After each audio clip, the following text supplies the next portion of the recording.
Brent Hulsebus, chiropractor here. Today, another edition of Ask the Chiropractor. Ask the Chiropractor is our little podcast that we do here for when somebody has a question about chiropractic care. We like to answer it here. I've always said if you have a question about chiropractic or chiropractic care, you should always ask a chiropractor, not a family doctor, not a dentist, not a podiatrist, but actually ask a licensed certified chiropractor. Just like if you had a question about your teeth, you wouldn't ask your family doctor, you'd ask your dentist. So today, we got a really good question. Today has to do with tinnitus, ringing in the ears.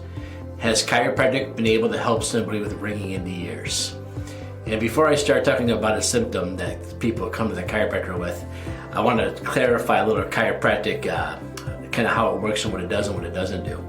Chiropractic doesn't ever treat anything other than trying to put the spine back in line and reducing what we call subluxations, making sure the spine's acting the way it's supposed to and the nerve flows off. And a lot of times after we deliver care, people have side effects of that care and get great relief of different symptoms. So let's talk about that symptom that might be alleviated if you get your spine back in line.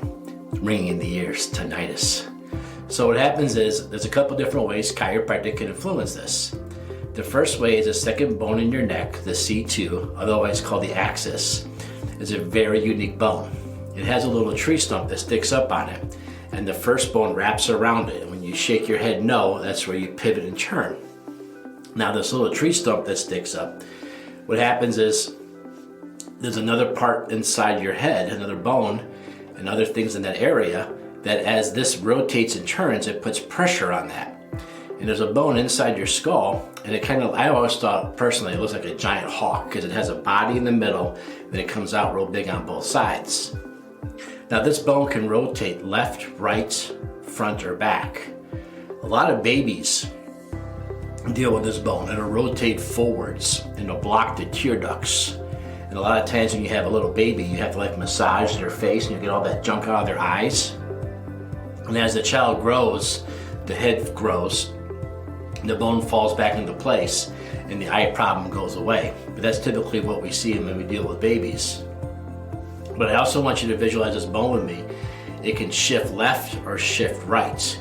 And inside your ear, you have a tube called the eustachian tube. If your eustachian tube narrows, the airflow changes. And when the airflow in and out of that tube and the pressure changes, you get ringing in the ears or tinnitus. So this bone should shift to the side and cause problems with the eustachian tube. Tinnitus and ringing in the ears is very common. So as a chiropractor, what I would do is I would adjust your second bone in your neck to try to influence this one indirectly by getting the second bone realigned and taking the pressure off inside the head and allowing that bone inside your skull to fall into place. Now I've taken some other classes additional to normal chiropractic classes where we do a thing called cranial adjusting. Now let me explain to you what cranial adjusting is. Every time you breathe in, your head gets a little bit bigger, and when you exhale, it shrinks. That's why if you have a hat on too tight, a lot of times when you breathe in, you can feel more pressure when you breathe in on this hat. Now, the reason the body does this is because it's actually opening up and coming down, and it plays part of the role of moving your spinal fluid around. It creates like a suction and moves things back and forth. A lot of times when somebody has a really bad headache, they want to rub right behind their temples here, and that's where you can actually feel that bone. And so what we do is we stabilize that. You take a breath in, then you take a breath out, we let go. And by doing that, we can actually help that bone become more freed up. And in doing so, doing a cranial adjustment. So a lot of times when people have really bad tinnitus, not only will we check the second cervical, but we'll also do that cranial adjustment, trying to free more up. I've had a lot of people come to me with migraines and ringing in the ears, and we do that. They feel better like that. Now, the other thing we talk a lot about when we deal with this is the trigeminal cervical nucleus. Now, I'm going to use a bunch of words, and there's no quiz at the end, but the trigeminal cervical nucleus is a really cool thing as a chiropractor to study, because anytime you have a headache, the trigeminal cervical nucleus is involved. Now, trigeminal is a nerve that innervates your face. It's got 3 branches. That's why it's called tri. And the geminal, I don't know what geminal means honestly, but it's the trigeminal nerve that goes across your face with the 3 branches.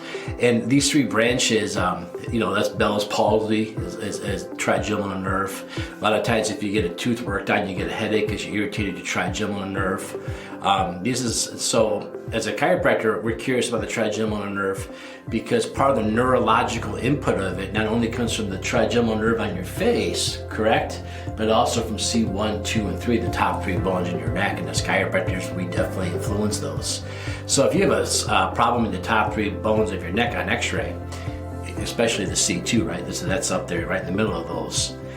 We want to adjust those areas and see if we can free it up, because part of the output of the trigeminal cervical nucleus not only is the pathway from the trigeminal cervical nucleus to the cortex of the brain, which causes the pain, but it can also affect other areas like the periaqueductic gray, causing pain there too. It can also affect the sympathetic nervous system by tapping into the thalamus. But back to our point, it also does the muscles that open and close the diameter of your eustachian tube, along with TMJ muscles. 4 of the TMJ muscles are very important in this. So when someone tells me that they've had some jaw pain, headaches, and now they're getting ringing in the ears, now we're thinking trigeminal cervical nucleus. And what's the best part about all this? Well, as a chiropractor, it doesn't really matter what you tell me.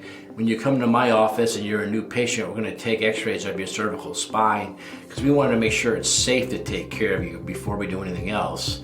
But the second thing is we want to see what's going on with those vertebrae. We want to see how they're lining up and what's happening with them. So with the x-rays, if we take the x-rays and we determine it's safe to proceed with chiropractic care, which again, only a chiropractor can answer that question.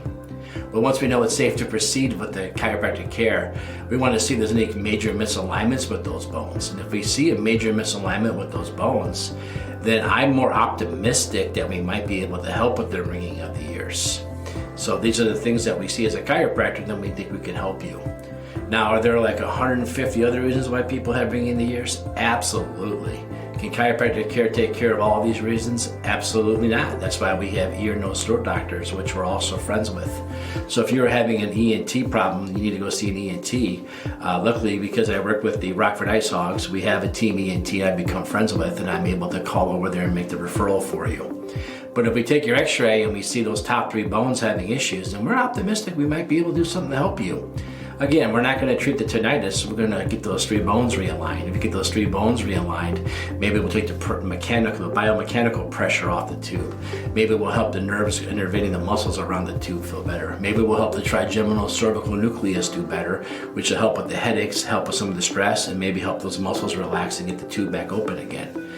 So if you have tinnitus or ringing in the ears and you're curious if a chiropractor can help you, the best thing to do is have those top 3 bones in your neck looked at and see if that's a component of something that can help you. You might also want to ask if your chiropractor understands cranial adjustments, because that cranial adjustment right there can do a lot of good for you. Those were the questions I would ask my chiropractor before I came in. Will you x-ray my neck, and do you do cranial adjustments in order to help out with my tinnitus?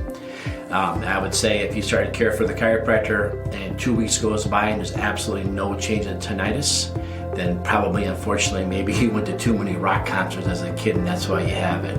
Or maybe you've been around too much heavy machinery your whole life and that's why you have it. Because there are other factors that cause tinnitus besides just things that chiropractors take care of. So I hope that answers the questions about can chiropractors help with tinnitus. If you have a question or you want some more clarification, or if you're curious whether or not you can help from this, just leave us a message below. We'll get back to you. Reach out to us at Rockford, DC, ROCKFORD, DC.com. Leave a message there. And if you have a question that you'd like to see answered, just like this patient asked about the tinnitus, and you'd like to have your question answered, leave us a question behind, give us a call, shoot us a text, give us an email, whatever it takes in today's world. Get a hold of us. Ask your question. And maybe next week when I'm doing this, you'll be the question of the week and ask the chiropractor. All right, everybody, have fun. Thanks for listening. Bye-bye.